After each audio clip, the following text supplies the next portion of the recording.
네, 안녕하십니까.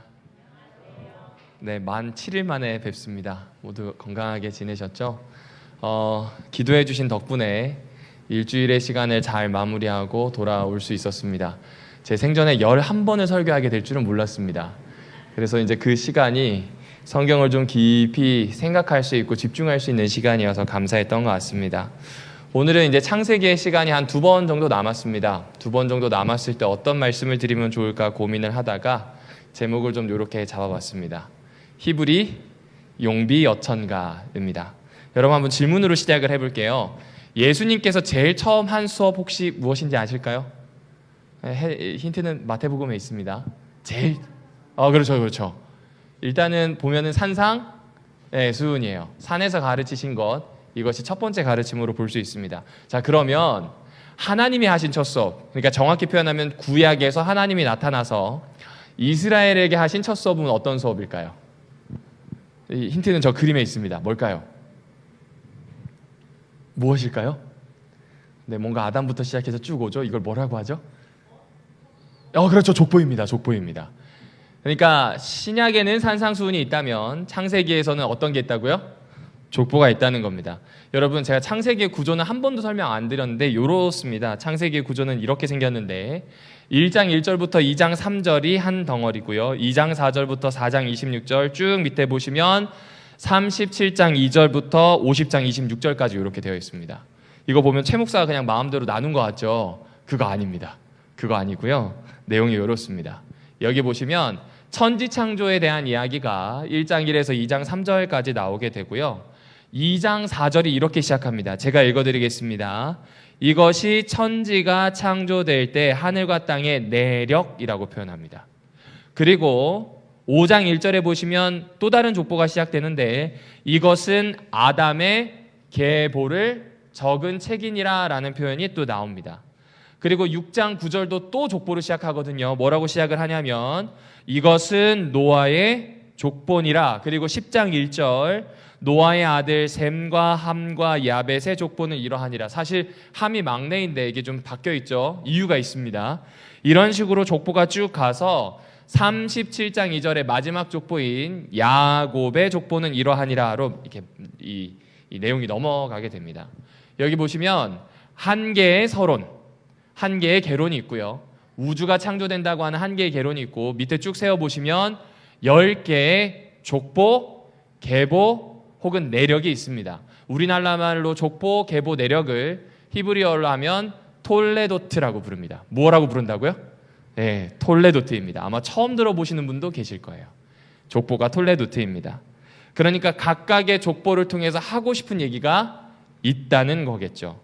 그리고 조금 잘 보시면 분명히 데라에 대한 족보거든요. 11장 27절에 보면은 데라의 족보인데 그 이야기가 25장 11절까지 이어집니다.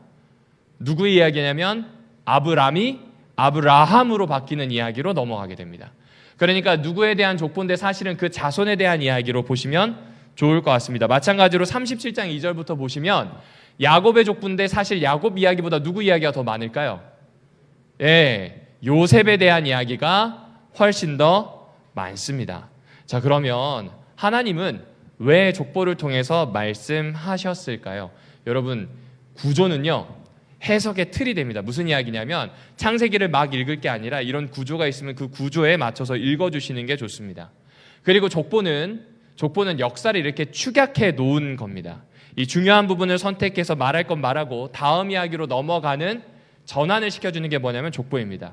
이거 그냥 제 마음대로 하는 게 아니라 이 이야기입니다. 여기 보시면 노란색으로 되어 있는 곳은 따라해 보겠습니다. 이야기 족보. 그렇죠. 이야기 족보예요.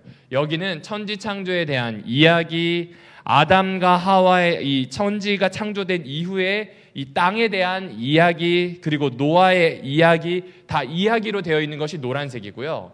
나머지 하얀색은 뭐냐면 수직 족보입니다. 그냥 누가 누구를 낳았고 누가 누구를 낳았고 누가 누구를 낳았고 이렇게 쭉 흘러가게 됩니다. 왜 이렇게 할까요? 아직은 잘 모르겠습니다. 그러나 분명한 건 창조와 홍수와 바벨탑까지의 역사, 그리고 바벨탑 이후에 족장들의 역사를 다음과 같은 방식으로 분류했다라는 지점입니다. 그러니까 의도를 가지고 있겠죠. 그 의도는 어떤 의도일까요? 그것은 이 전환점이 되는 이야기들을 두어서 사람들이 관심을 끌도록 해놓은 겁니다. 제가 히브리 용비어천가라고 했잖아요. 조선이 만들어지고 조선이 건국되고 4대 왕이 제가 알기로 세종입니다. 그런데 이 세종이란 사람이 쓴 이야기 중에 하나가 뭐냐면 용비어천가입니다. 그 용비어천가는 이성계로부터 그 위로 6대손 할아버지 때부터 얘기가 나옵니다. 그러니까 사실상 이 6용 다음에 나오는 사람이 누군가 이성계와 태종 뭐 이렇게 쭉 이어지는 이야기라는 거죠. 이렇게 했던 이유가 있습니다. 조선시대에 용비어천가를 넣었던 건 조선이라고 하는 나라가 어떤 통치 이념을 따라서 만들어졌는지를 설명하고 싶은 거예요. 고려라고 하는 나라가 완전히 무너져야 되는 필수적인 이유와 함께 조선이 필요한 이유를 이야기하는 책, 그 책이 뭐냐면 용비어천가입니다. 아마 지금 오늘날로 치자면 정부24라고 하는 사이트에 각각의 정책과 우리가 왜 이렇게 운영을 해야 되는 세칙이 적혀 있을 텐데 지금처럼 문자를 다 아는 것도 아니고 또 그렇다 하더라도 사람들이 막 찾아볼 만큼 서로 이 연락이 빨랐던 때가 아닙니다. 가장 많이 사람들이 나눌 수 있는 게 무엇이냐면 이야기예요. 이야기를 통해서 조선의 통치 이념, 조선이 왜 생겼는지를 이야기해주고 있는 겁니다. 그런데 그 이야기의 뼈대가 뭐냐면 족보예요. 6대손 할아버지부터 이성계까지 쭈쭈쭈쭈쭉 내려오게 되는 겁니다. 왜 이 말씀을 드리냐면요. 구약에서도 족보를 사용한다면 마치 용비어천가처럼 사용한다는 겁니다. 그 중에 하나가 무엇이냐면 바로 앞에 보시는 룻기라고 하는 책이에요. 여러분 룻기는요 한 가정의 이야기예요. 그래서 잘 읽어보면 이런 며느리 없어요. 그렇죠? 이런 시어머니 없고요. 가정의 어떤 친목이라든지 아니면 효에 대한 이야기라든지 아낌 뭐 이런 이야기로 많이 풀어가는 것 같습니다. 그런데요. 룻기의 위치를 보시면 창세기, 출애굽기, 레위기, 신명기 쭉 내려가다가 여호수아부터서는 역사서입니다. 사실상. 물론 이제 모세의 육경이라고 해서 위로 넣기도 하지만 어쨌든 여호수아부터는 역사예요. 여호수아, 사사기, 룻기, 그다음 사무엘, 상하 이렇게 넘어갑니다. 다 역사거든요. 그런데 그 역사 사이에 지금 뭐가 들어가 있어요? 룻기가 들어가 있어요. 룻기는 이야기입니다. 역사가 아니에요. 이야기가 들어가 있는 이유가 있습니다. 바로 무엇이냐면 이걸 소개하기 위해서죠. 혹시 잘 보이실까요? 룻기 4장 18절부터 22절에 있는 말씀입니다. 제가 천천히 읽어드릴게요. 베레스의 계보는, 다시 말씀드릴게요. 베레스의 토올레도트는 이러하니라. 베레스는 헤스론을 낳고 헤스론은 람을 낳았고 람은 암미나답을 낳았고 암미나답은 나손을 낳았고 나손은 살몬을 낳았고 살몬은 보아스를 낳았고 보아스는 오벳을 낳았고 오벳은 이새를 낳고 이새는 다윗을 낳았더라. 이게 룻기 제일 끝에 나오는 겁니다. 이게 무슨 이야기냐면 다윗 왕가의 통치 이념을 알려주는 용비어천가가 룻기예요. 그래서 족보 이야기가 나오는 거예요. 그럼 다윗 왕가의 통치 이념은 무엇인가? 룻과 보아스의 이야기를 보시면 좋습니다. 여러분 이 룻과 보아스의 이야기는 아름다운 사랑의 이야기지만 사실상은 엄청난 계약에 대한 내용입니다. 여인이 나이 많은 남성에게 시집을 가고 싶을까요? 안 가고 싶을까요? 안 가고 싶죠. 그렇죠? 근데 룻과 보아스의 나이는 꽤 차이가 납니다. 우리가 생각하는 것보다 꽤 차이가 납니다. 그리고 무엇보다 룻은 이방 여인이었고요. 이 땅에 들어와서 어머니와 함께 살고 있었는데 보아스의 도움을 얻었습니다. 그렇죠? 그러다가 나중에 어떻게 되냐면 여차저차해서 이 보아스에게서 우리의 가문을 이어야 되겠다는 생각을 합니다. 이게 어떤 이야기냐면 내가 만약에 남편과 함께 살다가 남편이 죽으면 더 이상 손이 없으면 큰일 나는 거잖아요. 손이 있어야 기업이라고도 표현하고 상속이라고 표현되는 땅을 유지할 수가 있는데 손이 없으면 이 땅은 다른 친척에게로 갑니다. 가문이 사라지는 거예요. 지금 룻이 그런 상황이거든요. 그런데 만약 가까운 친척 중에 한 명이 나와 결혼한다면 그리고 거기에서 아들이 태어난다면 이 아들은 그 사람의 아들이 아니에요. 죽은 내 남편의 아이가 되는 거예요. 죽은 내 남편의 아이가 되어서 우리 가문의 땅과 상속을 지킬 수 있게 되는 겁니다. 이해되시죠? 지금 룻은 그 일을 하겠다는 거예요. 기련과 말년 중에 누구의 아내인지는 잘 모르겠어요. 그런데 어쨌든 자기 남편, 자기 시아버지로부터 내려오는 땅을 지키겠다고 한 행동입니다. 여러분 이 행동은 누구에게 가장 좋은 행동이냐면 나오미에게 가장 좋은 행동입니다. 맞나요? 나오미가 만약에 밑에 손이 있다면 자기 남편의 땅을 유지하고 자기의 삶이 어느 정도 혜택을 받으면서 정리가 될 수 있어요. 그러니까 지금 룻이 어머니를 따라와서 어머니와 함께 살겠다고 결정한 건 단순히 효에 대한 이야기가 아니라 인애에 대한 이야기입니다. 인애를 다른 말로 하면 완전한 이타적인 사랑이에요. 여러 말로 표현하는데 뭉뚱그려서 표현하면 완전한 이타적인 사랑이에요. 이방인이 유대인을 위해서 유대의 땅에서 아주 척박할 때 살고, 그것도 사실상 무촌인데 남편과 사실 무촌이라서 끝나면은 시어머니와도 그냥 끝나도 상관없어요. 그런데도 불구하고 와서 시어머니를 위한다, 그리고 그 가문을 위한다. 이건 엄청난 인애인 겁니다. 그런데 지금 여기 그림에 나오는 것처럼 추수 때가 되면 모든 남자들이 들판에서 뭐 하냐면 일하다가 저녁 먹고 다 뻗어서 자요. 내일 똑같이 일해야 되기 때문에 도둑도 막을 겸 또 날도 따뜻할 겸 해서 그렇게 잡니다. 이때 지금 룻이 보아스를 찾아갑니다. 여러분, 룻 이야기를 보시면 알지만 보아스 말고 더 가까운 친척이 있었답니다. 그리고 더 가까운 친척은 신발을 내어 던져서 자신이 이걸 하지 않겠다고, 내가 왜 남의 집 좋은 일 시키겠냐고 안 합니다. 그런데 보아스에게 찾아간 이유는 딴 거 아니에요. 성경에서는 이렇게 표현합니다. 같이 읽어보실까요? 시작. 그가 이르되 여호와께서 내게 복 주시기를 원하노라. 내가 가난하건 부하건 젊은 자를 따르지 아니하였으니 내가 베푼 인애가, 이게 이제 어떤 의미인지 이해가 되시죠? 젊은 사람 따라가면 돼요. 그런데 나에게 은혜를 입은 이 남자에게서 어느 정도 관계가 형성되어 있고 이 남자를 통해서 내 가문을 이어갈 거예요.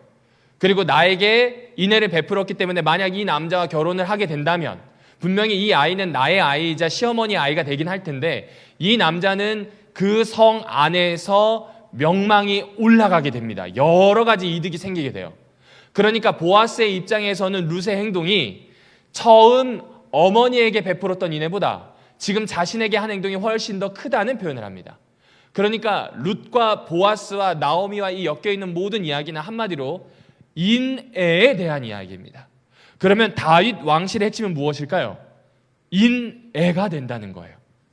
다윗 왕가는 처음부터 끝까지 하나님의 인애로 세워진 왕가이고 하나님의 인애로 흘러가게 될 나라가 다윗 왕가라는 걸 룻과 보아스의 이야기를 통해서, 그리고 마지막에 나오는 아까 살펴보셨던 족보를 통해서 이야기해주고 있는 겁니다. 다시 창세기로 돌아올게요. 창세기에서도 쭉 흘러오는 수직 족보에서는 기대감을 가지게 해요. 다음 이야기 족보에서 어떤 이야기를 할지 기대감을 가지게 만드는 겁니다. 한참 창조가 끝나고 아담의 계보가 쭉 내려가거든요.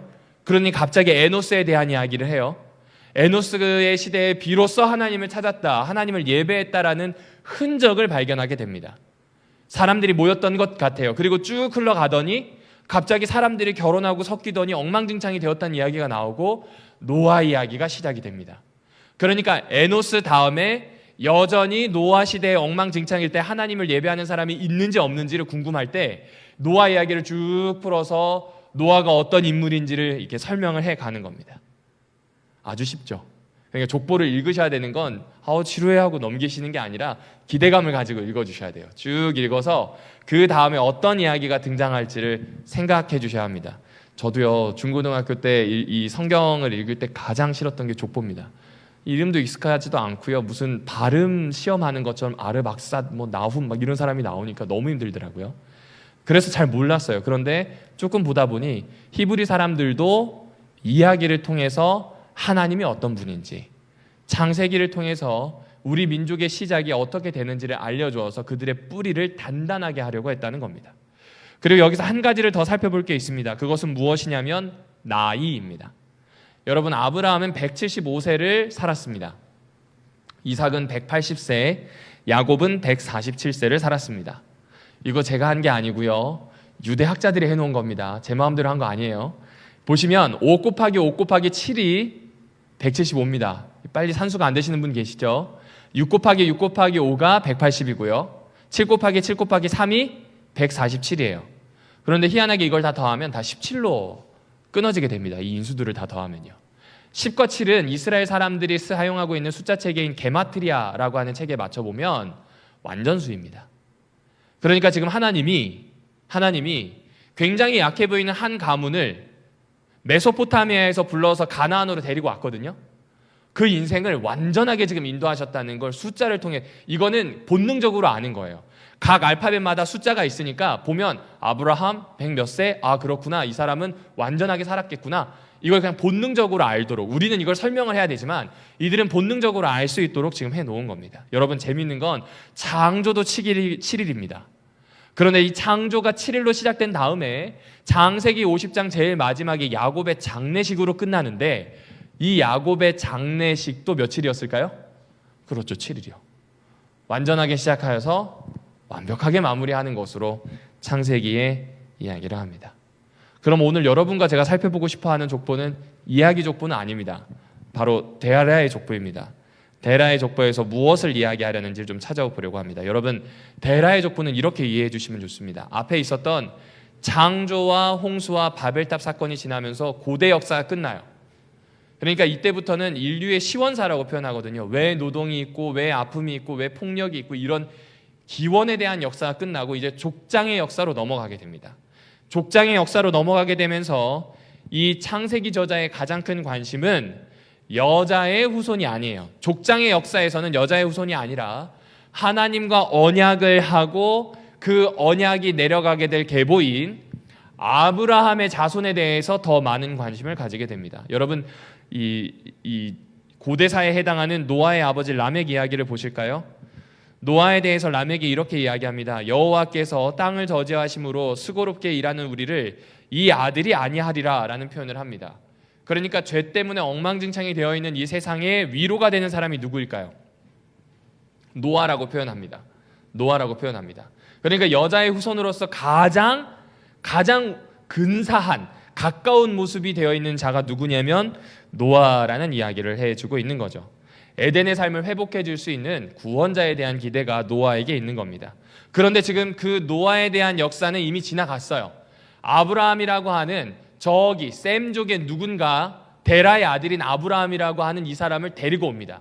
이 사람이 이제는 노아에게 걸었던 기대, 여자의 후손에게 걸었던 기대를 이어갈 사람이라는 표현을 해주고 있습니다. 그래서인지 아브라함에게는 복에 대한 이야기가 나오고요, 아브라함에게는 약속에 대한 이야기가 나오게 됩니다. 이게 왜 중요하냐면요, 하나님 나라에 대해서 지금 하나님이 다시 재구성을 시작하신 겁니다.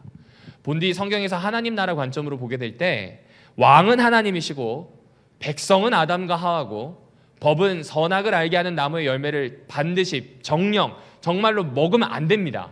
먹으면 안 돼요. 먹으면 죽어요. 그러니까 이건 절대 어기면 안 되는 겁니다. 그 다음에 땅은 에덴 동산입니다. 여기에서 동산은 오름직함한 이 언덕이 아니라 경계를 뜻합니다. 에덴이라고 경계를 그어놓은 지구상의 어느 땅을 영토로 하여서 하나님을 왕으로 삶은 나라입니다. 그런데 하나님에 대한 반역으로 이 나라가 깨어지게 돼요. 하나님과 백성의 관계가 깨어지고, 백성과 백성 사이의 신뢰도 깨어지고, 그리고 이 땅과 백성 사이의 신뢰도 다 깨어지게 됩니다. 그 깨어짐의 역사가 바벨탑에서 절정을 이루어요. 그 절정을 이루고 지금 하나님이 누구를 부르고 있냐면 아브라함을 불렀어요. 나라로 만들겠다는 약속이 12장 초반에 나옵니다. 그러면 이 이야기는 아브라함을 왕, 백성, 법당 중에서 무엇으로 삼으시겠다는 거예요?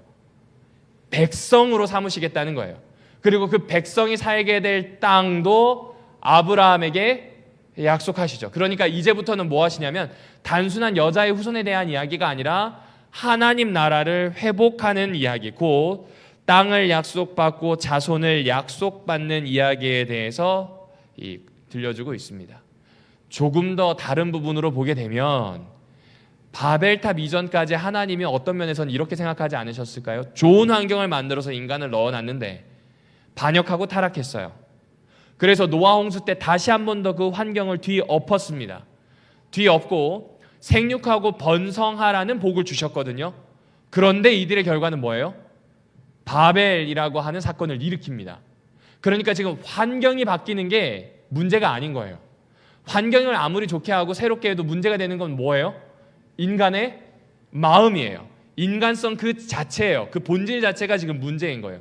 그래서 하나님은 대대적인 일을 하시는 게 아니라 한 사람과 한 가문을 선택해서 일하기 시작하십니다. 그래서인지 창세기 18장 19절에서는 이렇게 이야기합니다. 제가 읽어드리겠습니다. 내가 아브라함을 선택한 것은 그가 자식들과 자손을 잘 가르쳐서 나에게 순종하게 하고 옳고 바른 일을 하도록 가르치라는 뜻에서 한 것이다. 그의 자손은 아브라함에게 배운 대로 하면 나는 아브라함에게 약속한 대로 다 이루어 주겠다. 세 번역으로 읽어드렸습니다. 그러니까 아브라함을 통해서 한 나라를 꿈꾸고 아브라함을 통해서 모든 민족이 복을 받는 것에 대한 비전을 이 사람을 자신의 백성으로 자신의 이 약속해준 땅 위에 살 사람으로 세우시면서 기대하고 계시는 겁니다. 그리고 그 아브라함의 이야기는 창세기 11장 27절에 나오는 데라의 족보로 시작하게 됩니다. 자, 여러분, 그러면 이런 막 큰 배경들을 봤는데 도대체 그럼 데라의 족보에서 우리가 뭘 얻을 수 있을까? 이게 궁금하잖아요. 여러분, 데라의 족보가 중요한 이유는 창세기 10장부터 이어지는 족보 이야기 때문에 그렇습니다. 여러분, 데라는요 셈의 자손이에요. 셈은 누구의 자손일까요? 노아의 자손이에요. 노아의 시조는 누구예요? 아담이에요. 아담을 만든 분은 누구세요? 그렇죠, 고대의 역사예요. 엄청난 텀이 있거든요. 너무 긴 기간이에요. 그 긴 기간에 어느 즈음에 있었던 노아, 그리고 그 다음에 새까맣게 그 아래에 있는 후손이 누구냐면 아브람, 데라예요. 이들은 하나님을 잊을 만큼 오랜 시간이 흘렀는지 모르겠어요. 그래서 그 아버지는 메소포타미아에 사면서 이 우상숭배에 굉장히 집중했던 사람으로 보여집니다. 그런데 그렇게 살았다 하더라도 기원이 어디 있다는 거예요? 노아에게 있고요. 그 더 올라가면 아담에게 있고요. 더 올라가면 누구에게 있어요? 하나님에게 있어요. 그러면 이 세상에 있는 모든 사람의 기원을 올라가면 누구라는 이야기예요? 이 이야기를 해주는 거예요. 그러니까 내가 아무리 노예로 잡혀있다 할지라도, 포로로 잡혀서 저기 메소포타미아에 가 있다 할지라도, 아니면 페르시아와 헬라에서 나타난 제국들이 나를 아무리 억누른다 할지라도, 심지어 나의 신분이 여러 실수 때문에 종이 되어서 누군가의 집에서 그저 순종할 수밖에 없는 운명이라 할지라도 사실은 이런 존재를 만드신 분이 누구라는 거예요? 하나님이라는 이야기입니다. 지금 사회의 모습이나 내가 있는 모습은 어쩔 수 없지만 나를 만들어내신 분은 하나님이라는 이야기를 해줍니다. 그러면 결국 우리에게 이런 질문이 생길 때 내 뿌리가 어디며 내가 어디에서 시작할 것인가 라는 이야기를 할 때 창세기는 굉장한 힘이 있는 겁니다. 우리의 근원은 누구예요? 하나님이에요. 그걸 볼 수 있는 눈이 있느냐가 믿음을 가지고 있느냐 그렇지 않느냐로 사실은 나뉘게 되는 겁니다. 보이지 않지만 그 믿음이 있다면 우리는 이 세상을 함부로 살지 않을 겁니다. 하나님의 자녀에 맞도록 살지 않을까요? 제가 서울역에서 여천까지 기차를 타고 갔습니다. 기차를 타고 가면서 성경을 공부할 때 한 목사님이 들려주셨던 이야기가 생각이 났어요. 그 이야기가 뭐냐면 어디로부터 와서 내가 왜 여기 있고 어디로 가느냐인데 이런 예를 들었어요. 기차를 타고 가다가 옆자리에 누가 앉아요. 어디에서 타셨냐고. 모른대요. 여기 왜 앉으셨냐고. 모르겠대요. 도착하는 역은 어디냐고. 모른답니다. 이 정상인가요? 아닌가요? 비정상이죠. 근데 우리 똑같아요. 여러분의 인생은 어디서 시작하셨어요? 왜 여기 계세요? 종착지 어디예요? 죽음이에요? 그 다음 있어요? 뭐 어떻게 돼요? 이렇게 물었을 때 신앙을 하든 안 하든 대답이 잘 안 돼요. 그 대답이 잘 안 되는 창세기는 우리의 시작이 누구인지를 이야기해줘요. 그리고 내가 아무리 힘든 상황에 있더라도 여기 있는 게 하나님의 섭리 안에 있음을 발견하게 해요. 그 이야기가 어디에서 나오냐면 창세기 족보에서 나옵니다. 여러분, 가나안 왕들의 목록을 쭉 보시면 가나안 왕들이 자신의 이 족보를 정리하거든요. 자기 선조들의 족보를 정리하는데 그 족보를 정리한 다음에 꼭 낙관이 찍혀 있습니다. 도장이 찍혀 있거든요. 누구 도장이 찍혀 있는지 아세요? 가나안 왕의 도장이 찍혀 있지 않아요. 이집트 왕조의 한 파라오의 도장이 찍혀 있습니다. 이것은 무슨 이야기냐면 자신의 권력이 이집트 왕 덕분이라는 걸 이야기해 주는 거예요. 그런데 지금 족보가 있고 그 족보의 주인이 하나님이라고 창세기가 설명하고 있어요. 그러면 이 문서를 읽는 사람들은 은연중에 그렇게 생각하지 않을까요? 나름대로 족보를 정리했는데 낙관은 하나님이 찍어주셨으니 내가 지금 사는 건 누구 덕분이라는 거예요? 그렇죠. 나의 처음부터 지금까지 살고 공급하시는 분이 누구라는 이야기예요? 그 이야기를 해주고 있는 겁니다. 그런 이야기를 해주고 있는 겁니다. 그래서인지 데라는 가나안으로 가기 위해서 이동을 합니다. 그런데 잘 보면 데라가 좀 신앙이 올곧았다라고 보기는 어려운 것 같습니다. 데라가 살고 있었던 도시의 달 여신의 이름이 신입니다. SIN 해서 신입니다. 그런데 이 신이라고 하는 신의 배우자의 이름이 뭐냐면 사라투라고 하는 아카드어거든요. 사라투. 근데 이것을 우리나라 말로 이 음역을 하면요, 사레가 됩니다. 사레가 됩니다. 그리고 이 데라의 아들 하란이 있는데 역시 달의 신의 딸에게 붙이는 호칭인 밀가투라고 하는 말이 있는데 역시 이것을 음역을 하면 밀가가 됩니다. 지금 성경에 보시면 하란의 딸로 이스마와 밀가가 나옵니다. 그러니까 이 사람은 달의 여신도 섬기고 여호와 신앙도 하는 사람이에요. 그래서 여호와 신앙을 하기 때문에 여호와의 명령을 들어서 이동하긴 하는데 가나안까지는 가지 않고 하란 즈음 가서 멈추게 된 것입니다. 데라의 자손들이 이렇게 되어 있다는 겁니다. 자, 그런데 다시 말씀드리지만 데라는 우상 숭배에 심취해 있었던 사람이자 하나님을 섬기던 사람이었어요. 그래서 하늘의 이상과는 무관한 땅에 정착했다는 부분을 기억해 주셔야 됩니다. 여러분, 바벨 같지 않나요? 제가 이 지도를 찾다가 못 찾았는데 데라가 살고 있는 곳에서 하란까지가 꼭 동에서 서로 이동합니다. 네. 그 다음에 데라가 동에서 서로 이동한 하란에서 다시 어디로 가냐면 아브라함과 그 조카 롯과 사레가 가나안으로 갑니다. 이동을 몇 번 해요? 2번 합니다. 그런데 바벨 사건에서도 보면 동에서 서쪽으로, 그러니까 정확히 표현하면 서에서 동으로, 동쪽으로 계속 가요. 첫 번째 간 곳이 어디냐면 시날 땅에 탑을 세웁니다. 그리고 시날 땅에 탑을 세운 다음에 하나님이 개입하셔서 그 성을 더 이상 쌓지 못하도록 언어를 흔들어 놓으세요. 그 다음에 어떻게 해요? 사방팔방으로 2번째 이동이 시작이 됩니다. 오마주입니다. 그대로 나타나는 현상을 보여주고 있는 겁니다. 이것은 그냥 하나님이 2번 일하시는 게 아니에요. 책임지신다는 이야기를 유대인들은 느꼈다고 합니다. 인간의 선택은 늘 동쪽으로 갑니다. 동쪽은 성경에서는 늘 놋이라고 하는 방황과 유리가 있는 땅입니다. 그 땅으로 가는데 그 땅에 감에도 불구하고 하나님은 여전히 뭐하고 계세요? 섭리하고 계신다는 거예요. 돌보고 계신다는 거예요. 얼마나 용기가 되었을까요? 특별히 이 사람들이 포로로 잡혀갔다면요, 노예가 되었다면요. 여러분께도 한번 여쭤볼게요. 열심히 신앙하고 있는데 갑자기 가세가 기울어서 혹은 어떠한 모종의 이유로 잠시 교회를 떠날 수밖에 없다면 이때는 실망감이 엄청 날 겁니다. 그런데 그럼에도 불구하고 하나님은 어떻게 하고 계세요? 돌보고 계신다는 이야기를 해주고 있는 겁니다. 하나 더 있습니다. 아브라함한테 애가 있어요, 없어요? 없어요. 이게 문제입니다. 여러분, 지금은 애가 없는 게 나을 수도 있어요. 딩크족이라 그래서 저희 세대에서도 애 안 낳고 부모님에게 딱 붙어서 사는 친구들 있습니다.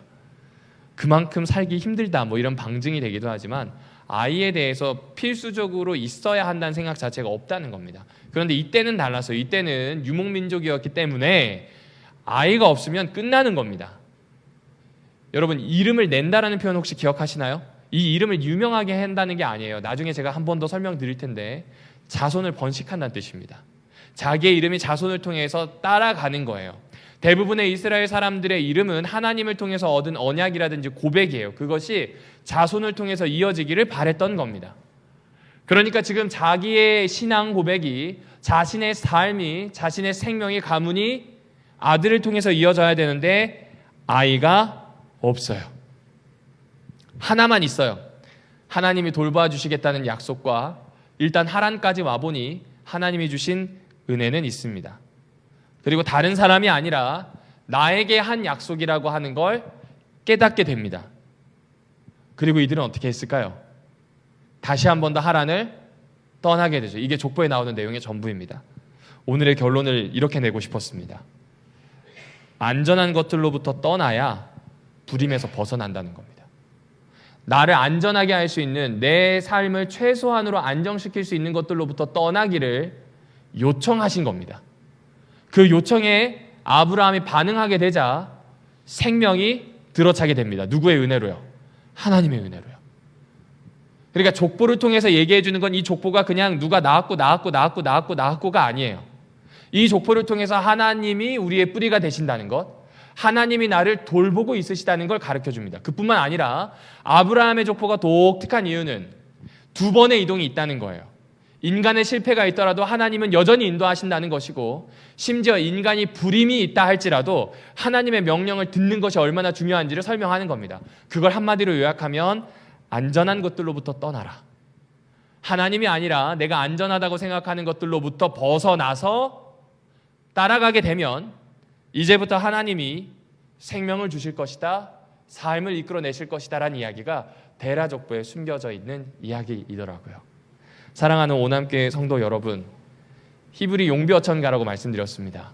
생명이 어디서 나는지 알려주고 싶었던 것 같아요. 그 생명을 유지하시는 분이 누구인지를 기억하도록 만들고 싶으셨던 것 같습니다. 우리의 안전이 오직 하나님으로부터 나온다는 걸 끊임없이 기억하고 고백하도록 멋진 이야기들로 하나하나씩 새겨 넣어준 것, 이것이 바로 족보다라고 생각해 주시면 좋을 것 같습니다. 그렇다면 오늘 우리의 기도의 제목은 분명합니다. 하나님, 안전한 것들로부터 떠나는 용기를 달라는 그 기도가 필요할 것 같습니다. 여러분, 영생이라고 하는 것은요, 영생이라고 하는 것은 단순히 시간을 셀 수 없는 무한한 시간을 산다는 의미가 아니더라고요. 신약에서는 거의 비유 언어에 가깝게 표현을 합니다. 특별히 요한복음, 요한일서, 이런 요한서신에 나오는 영생을 보게 되면 질적으로 다른 생명에게 닿아서 바뀌게 된 삶에 대한 이야기입니다. 쉽게 얘기하면 성육신이에요. 육신을 입고 살고 있으면 내가 죽는 그 다음에 대해서 상상에 맡길 뿐인데, 영이신 주님의 영을 받아들인다면, 성육신하신 그분을 따라 산다면 나의 다음이 부활이 있을 것에 대한 믿음으로, 그렇기 때문에 오늘 이곳에서 사람들이 얘기하는 질서가 아니라 하나님 나라의 질서로 살아갈 수 있음을 배우게 하더라고요. 영생은 질적으로 다른 생명이므로 땅을 딛고 살지만 하늘을 바라보고 하늘을 살도록 만드는 힘이라고 요한은 힘주어 이야기합니다.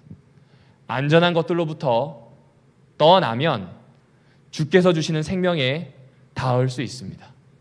그리고 그 길을 예수라고 하는 굉장히 중요한 매개를 두셔서 우리를 초청하고 계십니다.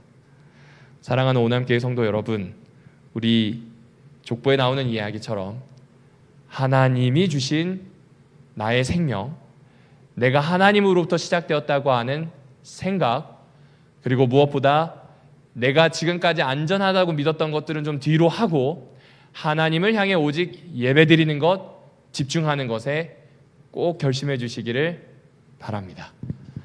네, 지금 우리 방송실에서 기도 제목을 띄워주실 텐데요. 은혜가 기도 제목에 맞추어서 늘 개인 기도하는 시간을 가지도록 하겠습니다. 특별히 장례를 마친 우리 유가족 최미수 집사님의 가정을 위해서 기도해 주시고요. 또 최근 환절기라 호남 지역에 거주하는 노약자분들, 특별히 우리 교회에 계신 어르신들의 건강을 위해서 계신 자리에서 음악이 마칠 때까지 무릎 꿇고 기도하도록 하겠습니다.